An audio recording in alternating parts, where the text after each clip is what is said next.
وزیر اعظم کے مشیر برائے سیاسی امور رانا ثناء اللہ نے کہا ہے کہ ملک میں سیاسی بہتری کے لیے 5 بڑی شخصیات کے درمیان اعتماد سازی اور رابطہ ناگزیر ہے۔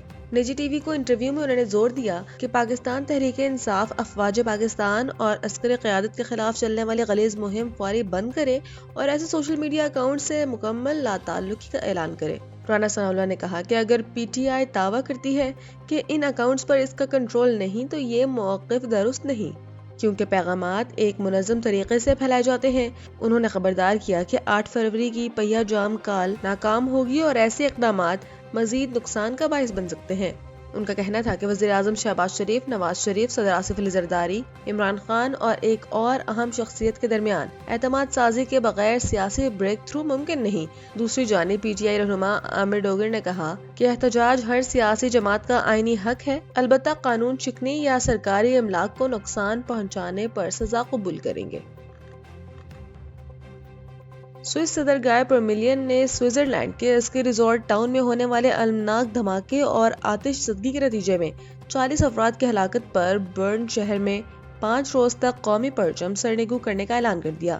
حادثہ سال نو کی تقریب کے دوران ایک بار میں پیش آیا جہاں دھماکے کے بعد آگ بھڑک اٹھی، جس کے نتیجے میں 100 سے زائد افراد زخمی ہو گئے۔ سوئس حکام کے مطابق جاں بحق افراد میں غیر ملکی شہری بھی شامل ہیں، جبکہ لاشوں کی شناخت میں کئی دن لگ سکتے ہیں۔ سوئس صدر نے واقعے کو ملکی تاریخ کا بدترین سانحہ قرار دیتے ہوئے کہا کہ یہ دہشت گردی کا واقعہ نہیں، تاہم اسباب جاننے کے لیے تحقیقات جاری کی جا رہی ہیں۔ دوسری جانب وزیر اعظم شہباز شریف نے جانی نقصان پر گہرے دکھ اور افسوس کا اظہار کرتے ہوئے کہا کہ پاکستان اس مشکل گھڑی میں سوئس حکومت اور عوام کے ساتھ کھڑا ہے۔ متحدہ عرب امارات نے عوام کو حکومتی فیصلوں میں براہ راست شامل کرنے کے لیے ایک نئی سرکاری اتھارٹی قائم کرنے کا اعلان کر دیا ہے۔ اماراتی صدر شیخ محمد بن زاید ال نہیان کے مطابق اس ادارے کا نام کمیونٹی مینجڈ ورچوئل اتھارٹی ہوگا، جسے مکمل طور پر اماراتی شہری خود چلائیں گے۔ نئے نظام کے تحت عام شہری، ماہرین، نوجوان، کاروباری افراد اور ریٹائرڈ افراد باری باری اس اتھارٹی کی ذمہ داریاں سنبھالیں گے۔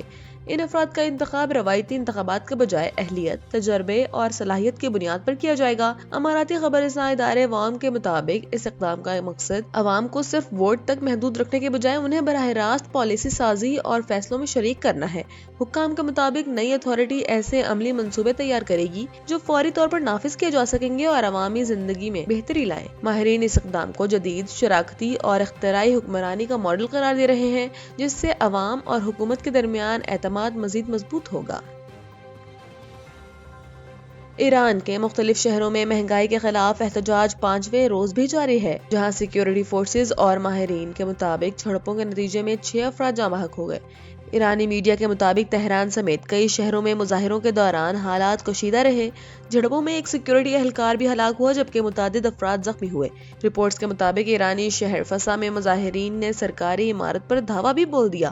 احتجاجی مظاہرے بڑھتی ہوئی مہنگائی اور معاشی بدحالی کے خلاف کیے جا رہے ہیں۔ ماہرین کا کہنا ہے کہ ایران پر عائد مغربی پابندیوں کے باعث ایرانی ریال کی قدر میں مسلسل کمی ہو رہی ہے، جس سے اشیاء ضروریہ کی قیمتوں میں شدید اضافہ ہوا اور عوام میں غصہ اور غم بڑھتا جا رہا ہے۔